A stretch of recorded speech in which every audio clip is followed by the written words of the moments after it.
Hello bachcho, let's read this question. The question says, in the colonial period, cultivation expanded rapidly for a variety of reason. Evaluate any two. Question पूछा हुआ है कि colonial period के अंदर cultivation कैसे expand किया और उसकी क्या वैरायटी ऑफ रीजन था. हमें कोई भी दो रीजन बताने और जो नीचे वाला क्वेश्चन है वो भी है. देखो एक बार देखते हैं इसको भी.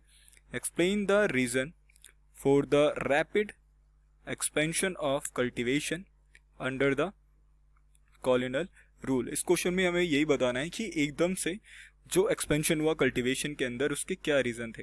तो देखो सबसे पहले इस क्वेश्चन का आंसर जानने से पहले हम बात करते हैं की कंसेप्ट की. तो देखो की कंसेप्ट में हम क्या पढ़ेंगे आज, कॉलोनियल पीरियड के बारे में. कॉलोनियल पीरियड क्या होता है? Colonial period means a period in country history where it was subjected to management by a colonial power. देखो कॉलोनियल पीरियड का मतलब क्या होता है? कॉलोनियल पीरियड का मतलब होता है एक ऐसा पीरियड जिसमें कोई भी कंट्री की हिस्ट्री में वो किसी ना किसी का सब्जेक्ट हुआ, किसी भी कॉलोनियल पावर का सब्जेक्ट हुआ. जैसे मैं अगर एग्जांपल दूं तो जैसे इंडिया के अंदर कौन सी कॉलोनियल पावर थी, किसका कंट्रोल था इंडिया पे? ब्रिटिश पावर का. तो वैसे ही इसी को क्या कहा जाता है? कॉलोनियल पीरियड कहा जाता है. अब बात करते हैं अपने क्वेश्चन के आंसर की. तो देखो सबसे पहला रीजन क्या है? Need for a raw material and food problem. देखो पहला जो रीजन था ना कल्टीवेशन को एक्सपेंड करने का, वो पहला यही था कि रॉ मटेरियल की जरूरत और फूड प्रॉब्लम. देखो क्या था?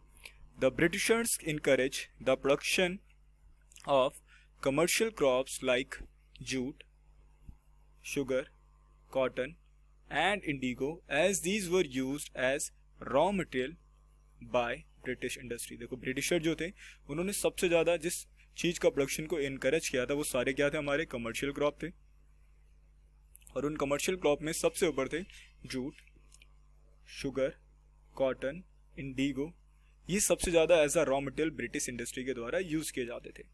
दे promoted the production of food grains. इसके अलावा उन्होंने अनाज मतलब फूड ग्रेन्स के प्रोडक्शन को भी बढ़ावा दिया था. These were required to feed the growing urban population. क्योंकि उनको ऐसा लगता था कि ये जो फूड ग्रेन का प्रोडक्शन है क्या है, जैसे जैसे अर्बन पॉपुलेशन बढ़ती जा रही है उसके लिए क्या होगा? उसके लिए हेल्पफुल होगा. अब बात करते हैं सेकेंड पॉइंट की. सेकेंड पॉइंट है हमारा अनप्रोडक्टिव फॉरेस्ट. अब देखो ब्रिटिशरों को लगता था कि जो फॉरेस्ट क्या है वो अनप्रोडक्टिव है, तो इसलिए उन्होंने क्या करा? In the early 19th century, the colonial state thought that forests were unproductive. तो जैसे ही 19th सेंचुरी के अंदर जब कॉलोनियल रूल हुआ फॉरेस्ट के अंदर, तो उनको ऐसा लगने लगा कि फॉरेस्ट क्या है? अनप्रोडक्टिव है. और इसलिए उनको क्या कंसीडर करते थे? देखो लिखा है ना, they were considered to be wilderness that had to be brought under cultivation so that the land could yield agriculture products. उनको ऐसा लगने लगा कि जो भी तुम्हारे फॉरेस्ट लैंड है वो सारे क्या है? उनको वाइल्डरनेस कंसीडर किया जाने लगा. और इसलिए उनको लगने लगा कि भाई इन सारी ज़मीनों को किस में लाना चाहिए? कल्टीवेशन में. और इसलिए उन्होंने बहुत सारे पेड़ काटे, बहुत सारे पेड़ क्लियर करे और उन्होंने उन ज़मीनों का इस्तेमाल किस लिए किया? कल्टीवेशन के लिए किया.